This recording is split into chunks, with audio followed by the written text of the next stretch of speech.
bersesuaian sebab kita nak kata kalau individu tu dia minat menjadi accountant. Jadi kita letak dia dekat section yang betul. Okay? Itu penempatan yang betul. Itu kerja kaunselor personal lah. Sebab kaunselor personal saja yang tahu macam mana nak membantu individu ini memilih tempat yang dia rasa macam sesuai dan juga kalau dia kerja, itu adalah kerja yang tepat untuk dia. Okay, contoh saya bagi satu kes ada kita punya staff dia biasa kerja bahagian teknikal apa semua kan. Okay, jadi apabila kita memberi dia penempatan dekat bahagian admin, dia menjadi agak kekok. Okay, kekok ni bahasa kekok tahu kot sebab dia bahasa standard kan. Okay, dia rasa janggal nak buat kerja admin. Bagi dia, dia tak suka duduk saja, dia suka bergerak, orang teknikal kan. Okay. Jadi bila kita letakkan dia pada benda yang tak sepatutnya, dia akan rasa macam bosan, dia akan rasa macam dia tak suka lah untuk bekerja dekat department berkenaan. So, individu ni biasanya kita akan rujuk kepada kaunselor. Okay, ataupun HR katalah kaunselor tak ada kat situ. Jadi kita terus rujuk kepada HR lah. Sebab apa? Sebab kita nak dia boleh multitasking. Okay, dia boleh je untuk letak di mana-mana untuk buat apa-apa sahaja. Itu yang kita cuba nak terapkan kepada pekerja lah. Okay, in case lah dia kata tak boleh juga, kita dah bagi dia tempoh percubaan untuk tempoh 3 bulan ke 6 bulan pun masih tak boleh. Jadi apa yang perlu kita lakukan adalah kita cuba setkan dia balik untuk dia pergi kepada kerja-kerja yang dia lebih selesa nak buat dan bersesuaian dengan tahap pencapaian atau akademik yang dia ada. Itu kerja kaunselor. Okey, penempatan pekerja yang bersesuaian. Okay. Seterusnya, sistem pengambilan pekerja yang berkelayakan dan sesuai untuk memenuhi keperluan organisasi. Okey, hak ni, okey, nombor 3 punya poin ni adalah kerja-kerja yang dilakukan oleh siapa? SPA. Kalau anda nak mahu satu jawatan, okey, SPA yang akan mainkan peranan. Sebab tu, kita masuk interview, SPA punya interview yang bertulis tu, kalau anda lulus peperiksaan SPA, anda akan dipanggil interview. Okey, semasa interview ni lah, okey, kelayakan ni dia akan tengok betul tak orang ni layak untuk jawatan yang ditawarkan. Memang ada. Sebab tu ada sesetengah kaunselor-kaunselor dekat JPA ni dia dipanggil sebagai panel interview. Sebab apa? Sebab masa tu lah dia nak tengok orang ni betul tak menunjukkan dia punya kompeten pada jawatan yang dipilih. Okay? Even you nak masuk jadi kaunselor dekat mana-mana institusi kerajaan pun, apa yang berlaku adalah pemilihan secara interview juga. Okay, dan interview sekarang ni pelbagai, dia tak ada dah interview masuk duduk skema dalam satu bilik kita seorang dengan ramai panel, tak. Kadang-kadang panel biar je ramai orang sekali. So macam mana you communicate, macam mana you settlekan task, hak tu yang akan membantu. Okay, tu kalau kita kata kerja yang melibatkan admin. Okay, macam sama juga macam kita kata kita ni kaunselor personal ni kerja dia adalah untuk memilih siapa yang layak untuk jadi PTD. Okay, seperti yang kita tahu pegawai diplomatik ni, okay, pegawai takbir diplomatik ni dia punya jawatan sangat susah nak masuk, sangat tough. Dan qualification dia memang bukan so and so lah. Walaupun you punya CGPA tinggi 3.6, 3.7, 3.9, tapi kalau first interview you gagal, you akan gagal lah. Okay. Dia ada banyak siri interview, termasuklah dia punya interview latihan fizikal dia nak tengok orang tu fit ke tak. That's why kalau kita kata kita jumpa PTD orang yang kerja jawatan PTD, kita nampak dia macam gong sikit, belagak. Bukan dia belagak, dia memang dia dilatih untuk menunjukkan personality dia macam tu. Sebab dia pegang pun jawatan diplomat kan, gitu. Jadi kat sinilah kita kata fungsi kaunselor untuk melihat daripada segi bukan kita nak baca non-verbal dia macam mana tak, tapi daripada non-verbal tu boleh menunjukkan dia punya personality macam mana. Okay, itu daripada segi sistem pengambilan pekerja. Okey, seterusnya memaksimumkan potensi setiap pekerja supaya matlamat organisasi dapat dicapai. Ini okey, kenapa kita pergi juga kepada potensi setiap pekerja? Sebab kita tahu bila pekerja tu dah bekerja pada satu-satu bahagian untuk tempoh masa yang lama. Contoh, dia duduk dekat bahagian pentadbiran. Kerja dia photostat, filing, kerja dekat dekat almari besi tu saja. Betul itu adalah kerja dia sebab dia adalah kita kata N17, N19 kan. So dia punya grade tangga dia rendah. Betul, tapi kita kena tengok cekap ke tak. Kalau you duduk 5 tahun dekat situ tapi you tak tahu lagi macam mana nak menggunakan buat filing yang betul apa semua tu, maknanya ada lag dekat mana-mana. So dekat sinilah fungsi untuk counselling personal tu, kaunselor personal membantu individu-individu ni. Sebab tu kalau anda tengok dekat UMT ke dekat mana-mana universiti ataupun jabatan kerajaan, dia ada 7 hari pekerja tu perlu memenuhi aktiviti yang melibatkan kursus, sama ada pembinaan daripada segi dia punya personality ataupun daripada segi task dia. Okey, khusus tu yang akan memaksimalkan potensi pekerja berkenaan. Hak tu penting. Sebab tu semua penjawat awam kena ikuti. Even kami pun pensyarah pun kena buat. Okey? Okey, so itu potensi daripada segi kita kata kerja dia. Benda yang selalu dia buat. Okey, satu lagi adalah potensi daripada komunikasi. Itu pun kena juga kita tengok. Sebab kadang-kadang komunikasi sangat lag. Maksud lag ni macam mana? Kalau orang datang jumpa dengan dia, dia tak tahu nak communicate dengan bahasa yang lembut. Okey, ini pengalaman kita kata kalau selalu kita pergi dekat jabatan kerajaan ke swasta, kita boleh tengok layanan yang agak berbeza lah. Bukan kita nak downgrade tapi itu senario dia. That's why kaunselor kena bantu macam mana nak ada soft skill untuk seseorang tu bercakap, berkomunikasi. Right? Okay, itu adalah potensi pekerja. Dan seterusnya kita pergi pada pengekalan pekerja berprestasi tinggi. Okey, pengekalan pekerja ni maksudnya apa? Kita nak kekalkan, kita nak make sure organisasi kita ni dia akan produce pekerja-pekerja yang ada prestasi tinggi, yang ada komitmen tinggi pada kerja, yang akan kita kata all out pada apa-apa sahaja task yang diberikan kepada dia. Okey, dan seterusnya adalah penjagaan keselamatan, kesihatan dan kebajikan pekerja dengan menyediakan program-program yang sesuai. Ini antara program yang biasanya kaunselor buat. Kalau anda tengok dekat UMT, Encik Din buat program mental sihat, program cakna itu, cakna ini, program gangguan seksual lah apa semua. Okey, itu adalah antara program-program yang kita nampak boleh memberi kita kata orang tu sedar, aware tentang keselamatan diri dia. Okey, dia kan sedar tu kalau orang duk stare dekat dia lama-lama, aku rasa tak selesa, tu dah melibatkan dia punya sexual harassment yang akan berlaku pada dia. Sama juga dengan kita kata cyber ni, kita kata bukan kerosakan cyber, masalah cyber ni.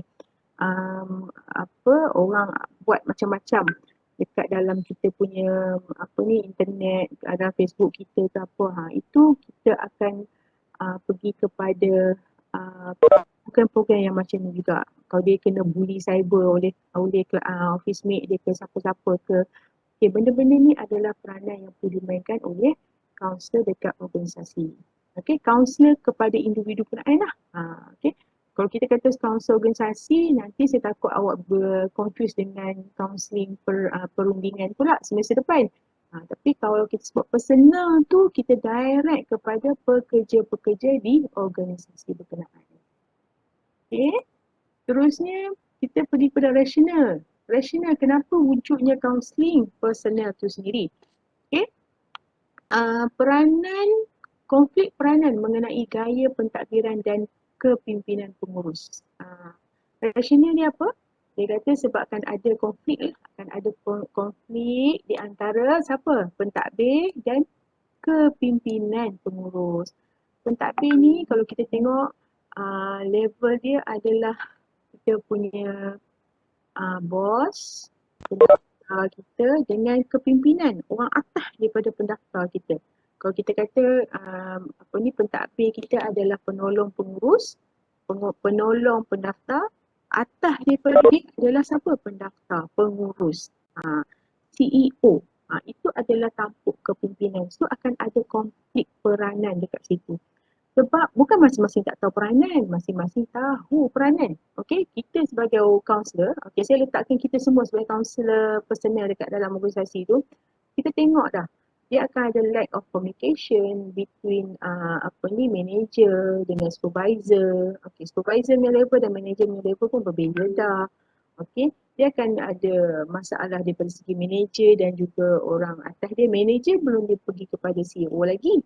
Okey, so keperluan-keperluan tu kita kena tengok. Okey, konflik-konflik akan berlaku dekat situ. Right, sebab orang atasan dia biasanya memberi je arahan. So orang bawah ni, kita kata manager dan ke bawah ni akan terpaksa buat, kena buat. Yang kena buat tu yang akan menimbulkan konflik. Okey, konflik sama ada daripada segi konflik kerja ke, konflik daripada segi emosi dia ke, konektif dia ke, semua tu kita kena pasti. Alright, dan seterusnya keperluan personal versus polisi jabatan. Hak ni kita kata paling berat lah. Sebab bila kata sebut keperluan personal, keperluan pekerja tu sendiri. Okey, kita melihat kepada kita perlu tackle pekerja tu untuk dia majukan organisasi, ataupun sebenarnya kita perlu kita kena ikut polisi. Kita kena suruh pekerja ikutlah polisi supaya dengan cara ikut polisi tu awak akan membantu organisasi untuk terus berkembang. Hak ni akan ada percanggahan dekat situ. Okey, akan ada kita kata orang akan rasa macam saya nak kerja dengan keadaan seronok. Saya nak happy dengan bekerja. Saya tak nak kalau saya kerja saya tak suka dan sebab kena ikut polisi jabatan. Polisi jabatan 1 bulan kena capai berapa production contohnya. 1 bulan kena keluarkan berapa unit apa-apa ke. Okay. So hak tu yang kita tak nak. Okay, kita nak kena tengok hak tu. Sebab hak tu akan memberi kesan kepada pekerja-pekerja dekat organisasi berkenaan. Okay, dan seterusnya wujud tekanan. Okay, bila kita kata orang tu bergaduh di antara keperluan personal dan juga polisi, kita pergi dia akan wujud pada tekanan. Mesti punyalah. Okay, tekanan ni yang akan ada dan seterusnya menimbulkan ketidakpuasan. Hak tu akan nampak sangat.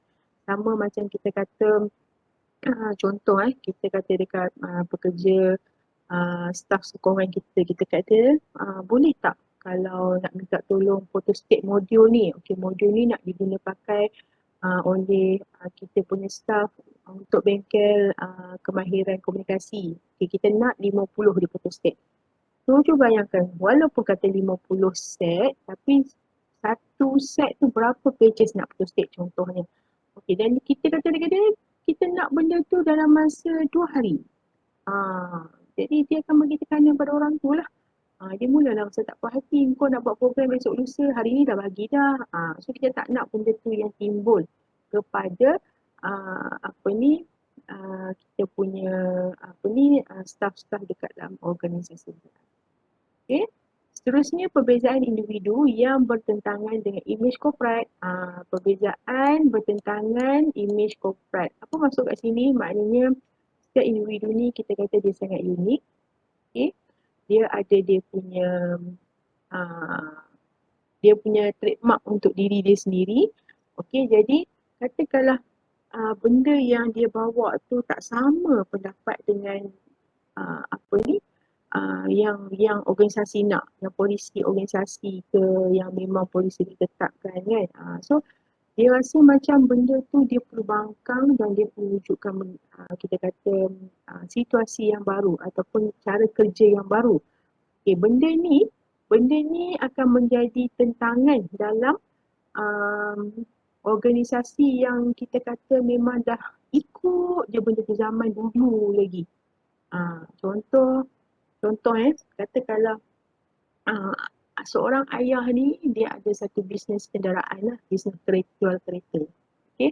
So cara dia adalah uh, kita jual kereta dengan kita bagi diskaun dekat pembeli. Okey, untuk tempoh berapa tahun diskaun bila buat servis dengan dia lah apa semua. And then suddenly yang masuk baru, pengurus yang baru masuk yang kita kata sangat efisien, sangat bagus bekerja, dah masuk tu pula orang muda yang dia sangat energetik kan. Masuk dia cuba ubah benda yang biasa dibuat. Asyik bagi diskaun je, apa yang akan company dapat bagi dia. So dia cuba ubah. Bila dia ubah benda tu, company nampak image yang dibawa, image corporate yang dibawa oleh company tu dah berbeza. Jadi akan berlaku lah pertentangan, tak puas hati lah, apa semua. Kat situ lah kaunselor perlu memainkan peranan. Okay, dia duduk di tengah-tengah, betul awak adalah kaunselor kepada organisasi, bukan kaunselor kepada individu berkenaan. Tapi dalam masa yang sama, you kena tahu apa yang menyebabkan individu berkenaan nak buat perubahan. Apa yang menyebabkan organisasi tak nak pada perubahan. Okay, so yang tu kena fokus. Alright. Dan seterusnya ketidakseimbangan emosi dan tingkah laku. Hak ni biasa bila kita duduk dalam organisasi, bila kita ada sikap dekat mana-mana masalah, okay, kita akan rasa emosi terganggu. Okay, kita akan rasa bila emosi terganggu, dia akan memberi kesan pada tingkah laku. Itulah contoh bila kita tak puas hati, kita tak marah direct dengan orang tu kan. Kita buat apa? Kita lepaskan kemarahan. Kita rebel kan. Masuk office muka masam, tak senyum langsung, buat kerja bebal ni benda apa? Buat kerja macam hempas buku lah, itulah gini. So benda-benda tu lah yang kita kena tengok semula. Apa yang menyebabkan perkara berkenaan berlaku kepada individu dalam organisasi kita. Okay. Terusnya kita tengok rasional yang keenam adalah prestasi kerja menurun dan tabiat kerja yang tidak baik. Okey, prestasi kerja menurun, tabiat kerja yang tidak baik. Okey, kenapa prestasi kerja menurun? Okey. Dan kenapa kalau dah prestasi kerja menurun kita memerlukan kaunselor? Sedangkan kita kata dah dia tak nak, ikut pandai dia lah, dah dia nak pencen. Dia tak memberi apa-apa sumbangan. Dia boleh kata macam tu, tapi sebagai kaunselor kepada individu ni, dia kena tengok apa yang menyebabkan prestasi kerja itu menurun. Okay. Biasanya satu disebabkan oleh burnout, nombor dua disebabkan oleh dia rasa dia dah tidak berfungsi sepenuhnya dekat situ. Sebab apa? Sebab dia mungkin veteran sikit lah daripada kawan-kawan yang lain kan. Jadi biasa macam orang tak hormat dia bagi pandangan orang tak boleh terima. Okay, so kena tengok kenapa benda tu menyebabkan berlakunya penurunan pada prestasi kerja individu. Okay, seterusnya bosan bekerja. Kerja 5-10 tahun benda yang sama je. Asyik photostat kerja, photostat. Tak habis-habis orang panggil dia photostat. Tapi logik tau, kalau kerja kita hard tu je kita jadi bosan. Tak payah pergi jauh lah anda semua pun. Kalau minta buat berbeting nak duduk mengadap hard tu je, lama-lama dia bosan lah. Okay, itu baru kita kata berbeting dalam belajar. Ini dalam kerjaya kita.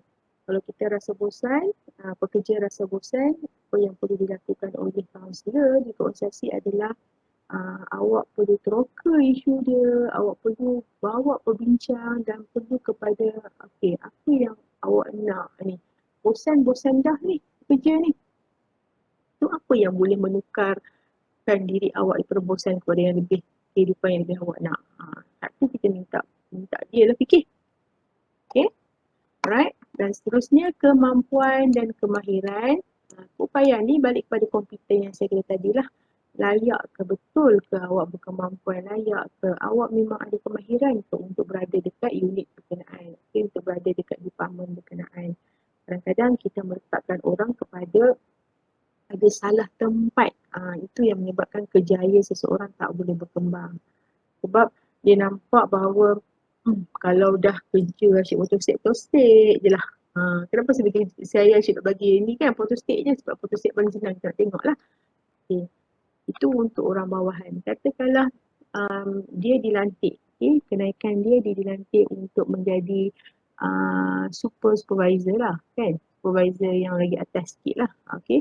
Ketua supervisor, okay, bila jadi ketua supervisor dia kena buat extra work. Orang nampak senang lah supervisor bagi arahan dia apa semua, tapi dia mesti dapat arahan daripada orang atas dia juga, daripada manager dia. Okay, awak kena buat macam, awak kena push team awak macam ni. Okay, so mampu ke tak dia?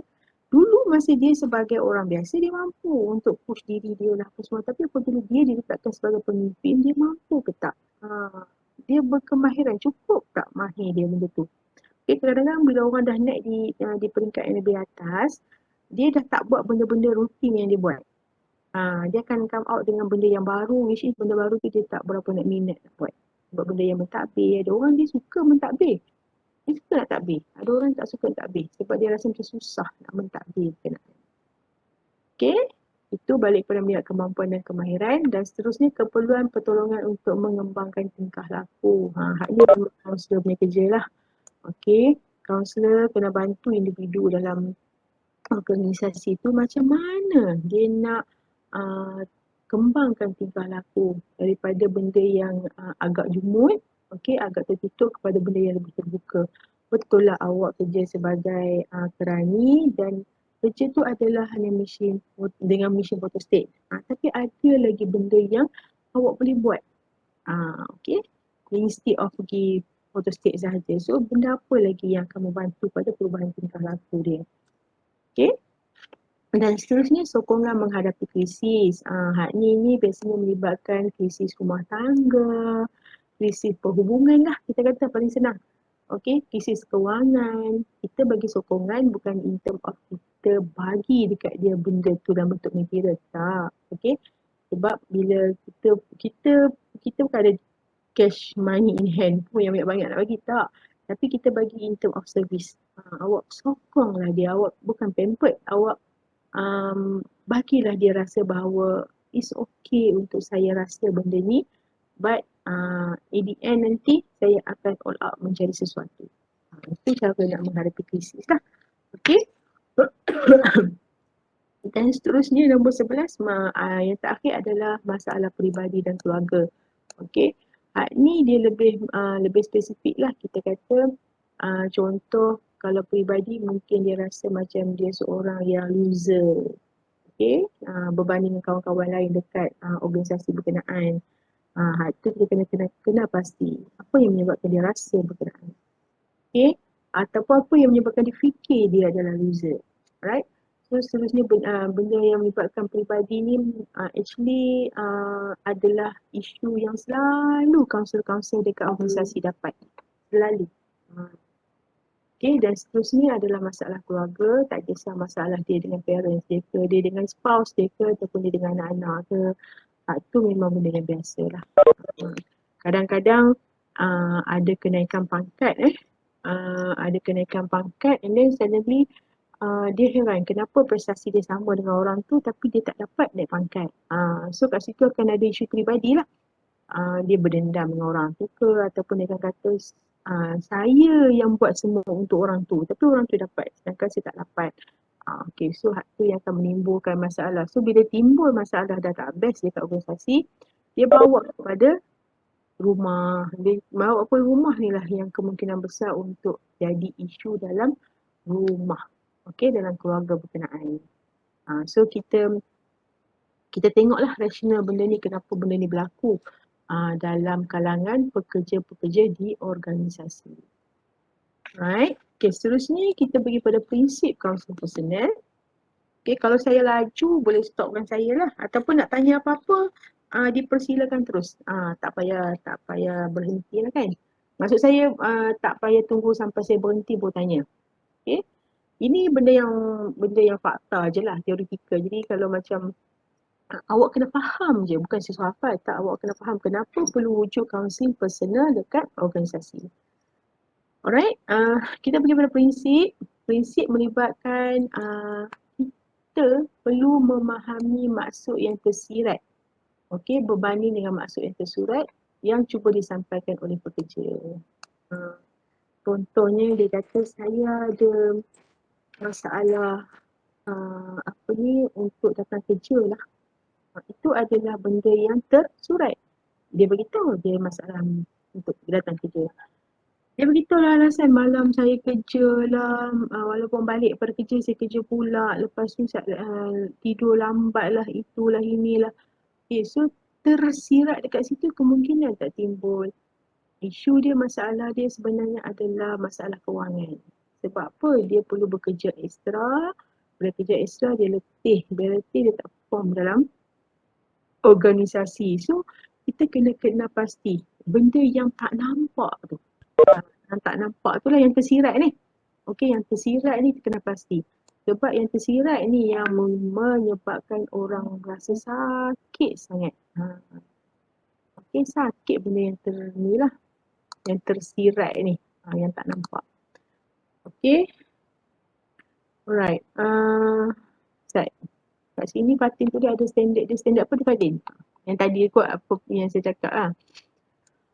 Okey, kemudian kaunselor personal juga, yes, diplomatik ada standard dia sendiri. Kita ada pelajar kaunseling yang dapat jadi PTD. Dan memang saya dulu masa dalam kelas kita nampak dia macam so and so.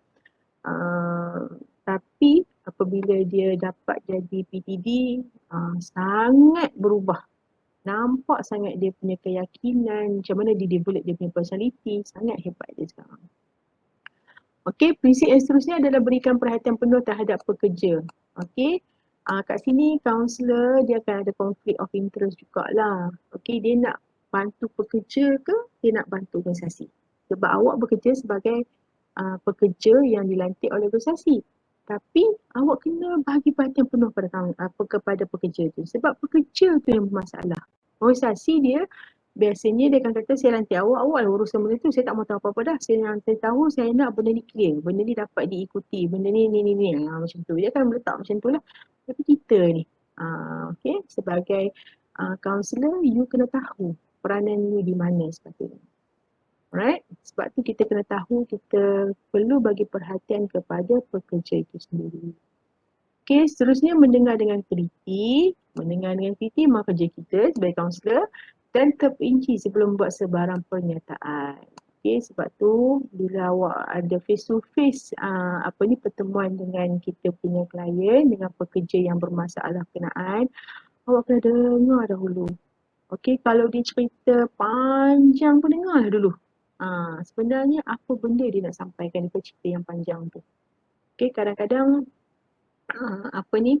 macam saya kata tadilah, dia tak suka duduk dekat unit tu disebabkan oleh ada seorang dekat unit tu yang dia tak selesa. Itu dia cakap. Tapi seterusnya apa sebab tak selesa tu, mungkin sebab kawan dia ni daripada sekolah lagi dah dah lah satu kampung, satu sekolah, universiti yang sama, kerja pun tiba-tiba sama.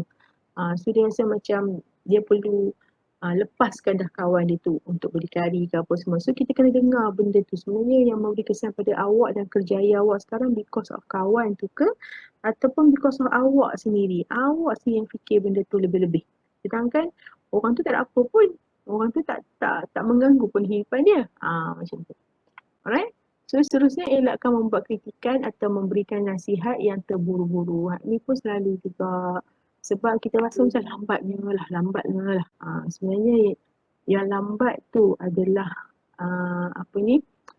keputusan yang mungkin yang terbaik untuk kita punya servis kepada pekerja.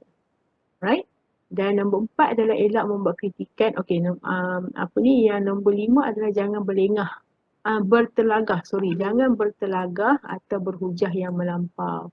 Kita jangan duk confront dia sangat-sangat lah. Bukan tak boleh. Cuma dalam kondisi dia ada masalah, Kita boleh kita boleh buat argument tapi bukan bergaduh. Okey. Sebabnya argument tu akan kita kata akan develop kecanaan terhadap isu yang dialami oleh pekerja-pekerja di organisasi. Tapi jangan sampai bergaduh lah. Okey. Alright. Ada soalan tak setakat ni? Macam saya kata, seronok mengajar budak-budak pandai. Soalan dia tak jawab lah. Sebab dia pandai. Sebab dia pandai, memang pandai lah budak pandai pun. Okey, seterusnya kita pergi kepada apa ni? Tak ada pergi pula. Mukimin gelak je. Kan? Doktor dekat ruangan chat ada persoalan tu. Okey, jap. Okay.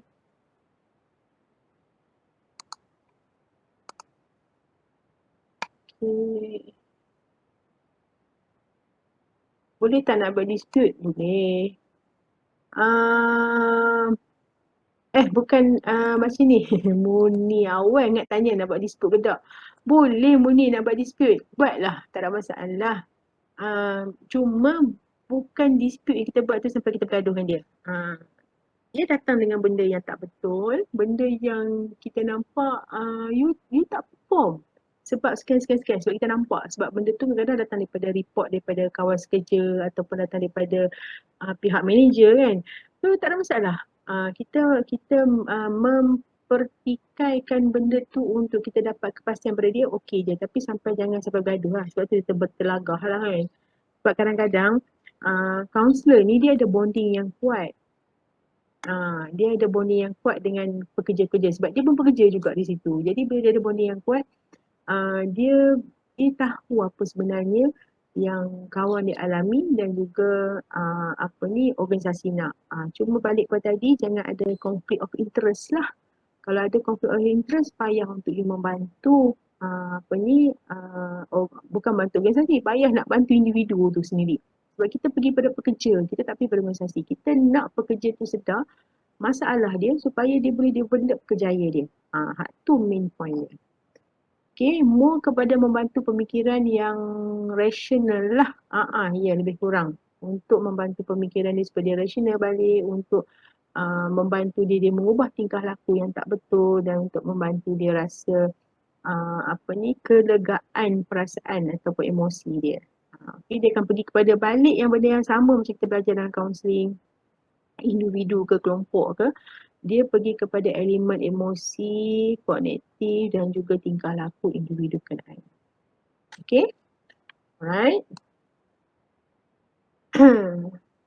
Okay, seterusnya fungsi kaunseling personal. Okay, kita ada banyak fungsi dekat sini. Kita ada 6, 7, 8 fungsi. Okay. Pertama adalah menilai diri pekerja. Hak ni memang ya lah. Kita kena nilai diri pekerja. Sebab apa? Kita bukan meletakkan nilai tapi kita menilai dia.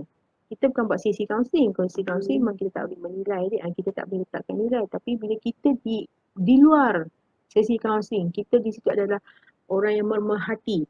Kaunselor yang memerhati pekerja dekat situ. So you boleh nilai orang tu macam mana. Okay, tapi once dia masuk dalam sesi, you tak boleh letakkan nilai berkenaan pada diri dia lah. Okay, you nilai betul tak report yang diterima, dia ni ada rasa gong, ada ego dia sendiri, ada dia punya letakkan prestige untuk diri dia contohnya. So disebabkan oleh elemen-elemen tu, dia ada isu dengan rakan-rakan sekerja yang lain daripada segi perhubungan. Contohnya. So tak apa, kita nilai benda tu. And then bila kita panggil dia untuk buat buat sesi individu ke, untuk buat sesi bimbingan ke, semasa itulah kita kena blendkan antara penilaian kita terhadap dia tu sendiri dan penceritaan dia terhadap diri dia macam mana. Okay? Alright, seterusnya peluang pekerja untuk meluahkan perasaan. Inilah fungsi dia. Galakkan pekerja kongsi perasaan, tidak takut dan bebas untuk berkongsi. Sebab apa? Orang ni kadang-kadang dia suka simpan perasaan. Dah satu hal simpan perasaan tau. Lepas tu, dah lah simpan perasaan. Kalau dia luahkan perasaan, dia luahkan kepada orang yang tak sepatutnya. Dia luahkan juga kepada orang yang apa ni yang ada karakter ataupun kebetulan yang memang tak benci dengan apa yang berlaku dalam organisasi tu. Jadi kita tak nak benda tu berlaku. That's why kita ambil orang-orang ni supaya mereka jumpa dengan kaunselor. You ada you punya platform untuk jumpa, you pergi dengan platform yang sebenar dah, the right platform supaya bila kita jumpa dengan orang yang betul, kita akan lepas apa benda yang tak puas hati, apa benda yang kita rasa bersalah ke, ada apa ataupun apa benda yang kita fikir benda tu tak sepatutnya berlaku. Okay, so kita pergi pada the right person lah. Okay, kita menggalakkan individu tu datang dengan jumpa dengan kita. Okay, dan seterusnya mendiagnosis masalah pekerja individu atau kepincangan organisasi. Diagnosis, sikap dan tingkah laku negatif pekerja. Hak ni bila pekerja dah mai pada kita, pekerja dah duduk, dah cerita dah. Okey, dia cerita pada rentetan yang ni. Okey, untuk meluahkan perasaan ni kan. Dia ada kaitan ni. Okey, untuk meluahkan perasaan ni. So dia dah cerita dah semua. Okey, daripada situlah kita cuba diagnose masalah dia. Okey, carilah titik point apa yang betul-betul memberi impak kepada diri dia ni dengan masalah ataupun krisis yang dia alami. Okay. Turning point dia. Turning point pada negatif. Kita kalau turning point pada positif, Alhamdulillah. Tapi biasanya pada negatif ni. Di mana? Okay. Ataupun kita rasa macam dia boleh kena pasti sebenarnya dengan ingat satu words tu saja. Itu adalah dia punya kita kata dia punya dunia tengah langgang lah terbalik. Okay, so kita kena diagnose betul-betul lah. Okay, diagnose kita akan pergi macam seolah macam kita buat penerokaan di dalam sesi individu. Okay, seterusnya fungsi seterusnya adalah membantu pekerja berfikir dengan rasional. Okay, jelas dan tidak dipengaruhi emosi. Ni yang tadilah balik pada mana apa yang Fatin tulis tadilah. Okey, dia kena balik pada benda yang rasional. Okey, supaya dia lebih realistik. Supaya lebih tepat apa benda yang difikirkan oleh dia. Okey, kalau orang tak rasional ni, itu yang datang dengan itu yang datang dengan benda yang memberi impact kepada emosi dia. Sebab dia nampak macam, saya dah kerja teruk dah. Dah macam separuh nak mati dah. Tiba-tiba banyak ni je bos bagi dekat saya, kenaikan pangkat. Bukan kenaikan pangkat, kenaikan gaji, tangga gaji. Ni biasanya swasta lah. So, kita kena ajar dia untuk berfikir rasional. Okay, kalau dia kata dia buat macam-macam, yang macam-macam tu macam-macam macam mana? Macam-macam tu adalah macam yang macam mana? Hak tu yang kita kena tahu. Kadang-kadang dia boleh sebut je macam-macam dah dia buat. Tapi bila kita tanya apa benda yang macam-macam, dia tak ada jawab. Itu bermakna dia tak buat lah benda yang sepatutnya dia buat. Dia rasa je banyak benda yang dia buat. Tapi tak berlaku pun. Okay. So kena buat bagi dia fikir benda yang realistik lah. Okay, seterusnya menyokong dan menenangkan pekerja, menenangkan. You kena sokong pekerja datang berkeadaan menangis-nangis, sedih yang amat sangat, marah yang amat sangat, geram yang amat sangat. Kita perlu comfortkan dia. Okay, kita perlu bagi dia rasa bahawa ada orang yang sudi dengar cakap dia, sudi berkongsi pengalaman dengan dia. Okay, dan apa-apa pun end up dengan kita akan menyokong lah tindakan berkenaan. Bila dia datang jumpa kita, oh bagus awak datang jumpa dengan saya, betul dah ni. Bila awak rasa stres lah apa semua, datang jumpa dengan kaunselor. Itu adalah cara kita menyokong dia. Saya suka cara awak bila awak macam ni. Kita menyokong apa benda yang dia dah buat. Alright. Mendengar masalah peribadi dengan lebih. Mendengar masalah pekerja boleh buat mereka rasa didengari dan tenang. Itu saya kata penerokaan sangat penting lah dekat di awal-awal semasa klien itu berjumpa dengan kita. Okay, seterusnya memperhatikan komunikasi pekerja dalam organisasi. Ini pun satu juga isu jugalah. Sebab ada pekerja secara kita kata buat kerja dia okey, tak ada masalah. Tapi bila nak datang dengan dia perlu communicate dengan orang tertentu, dia jadi out. Okay, contoh you excellent dalam apa, um, dalam English you punya dapat band 6 kan, band 5. Habis tu and then suddenly bila kita kata dekat dia kita nak buat satu conference dan kita nak pelabur yang pelabur apa ni daripada luar negara yang datang, contohnya untuk organisasi kenaan. So apabila dia sebagai orang yang dilihat bertalented, yang pandai untuk communicate, dia jemput. And then tiba-tiba dia out. Okay, sebab apa dia tak tahu nak communicate dengan orang yang dia nak buat presentation tu macam mana apa semua kan. Jadi out. Jadi out tu yang kadang-kadang akan memberi impact pada emosi dia lah. Dia akan fikir, apa tak layak rupanya kat sini. Dia akan fikir macam tu. Right, so kita kena bantu orang ni bercakap. Macam mana nak rasa selesa dengan diri dia sendiri. Okay. Saya ada contoh seorang senior saya masa belajar diploma dulu. Dia ni ada masalah sumbing. Sikit sumbing.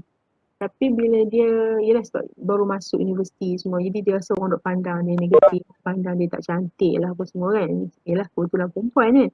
Jadi dekat situ lah dia mula withdraw daripada grup yang apa ni, yang sebenarnya grup tu selesa dengan dia tapi dia tak selesa. Dan bila dia withdraw tu dia tak ada komunikasi dengan grup kecil pun tak ada, dengan BFF pun tak ada benda tu kan. Jadi dekat situ lah peranan kaunselor. Kalau kita tengok dia senyap je, saya pernah tanya dekat dia kenapa kau senyap je kan.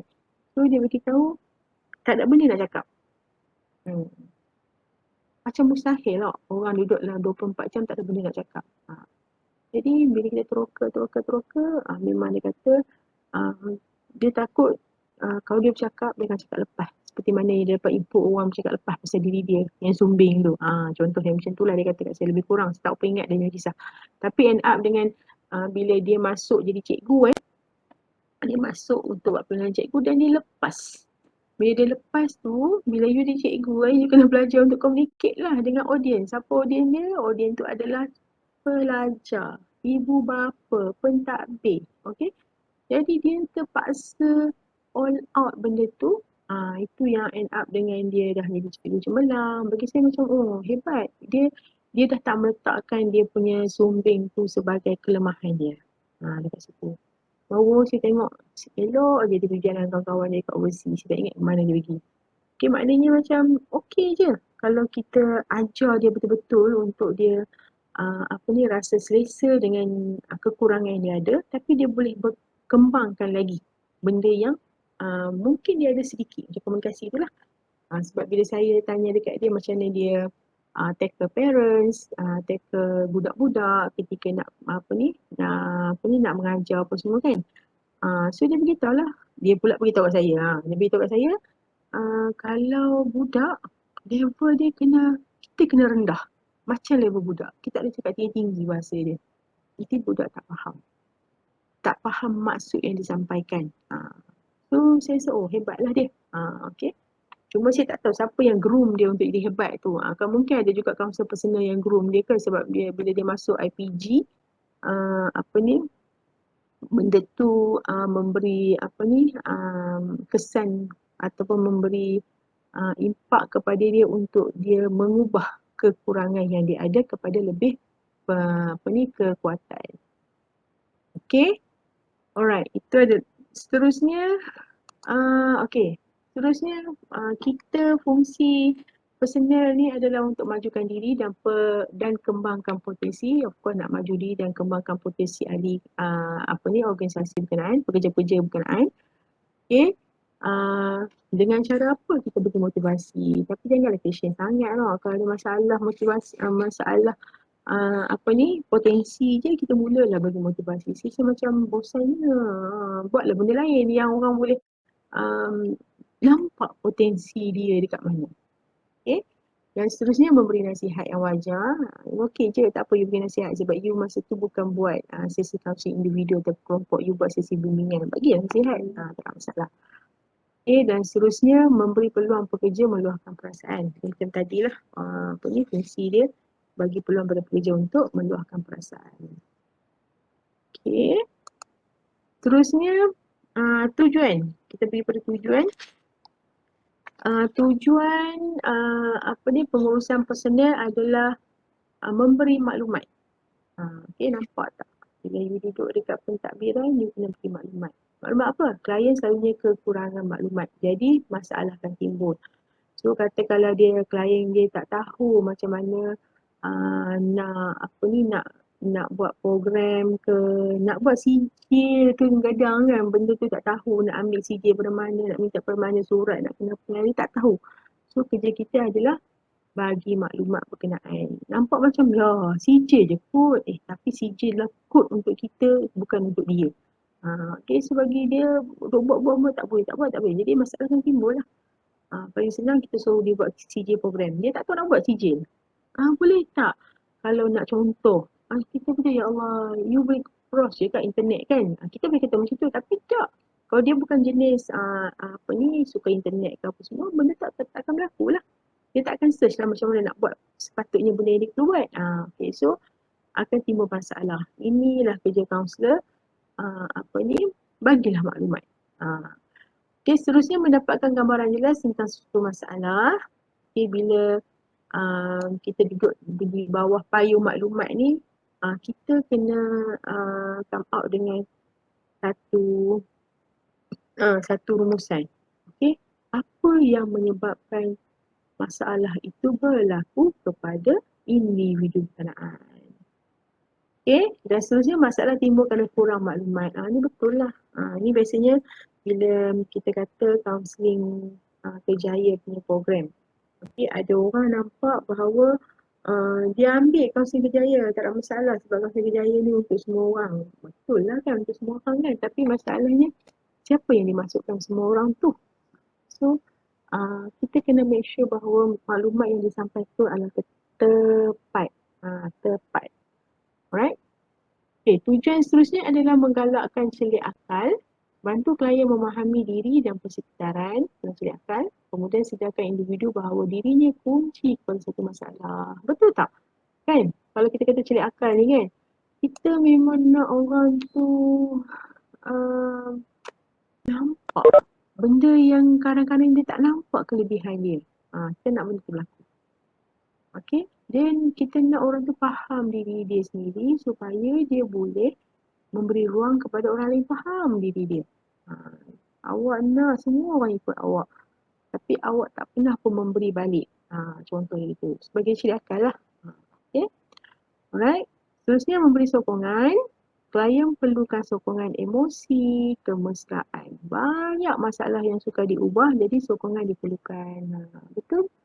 Contoh dia ada masalah keluarga, dia nak apa sokongan pada siapa lagi? Daripada keluarga dia? Tak lah kot. So dia akan pergi kepada kawan dia. Dia akan pergi kepada kaunselor. Okay.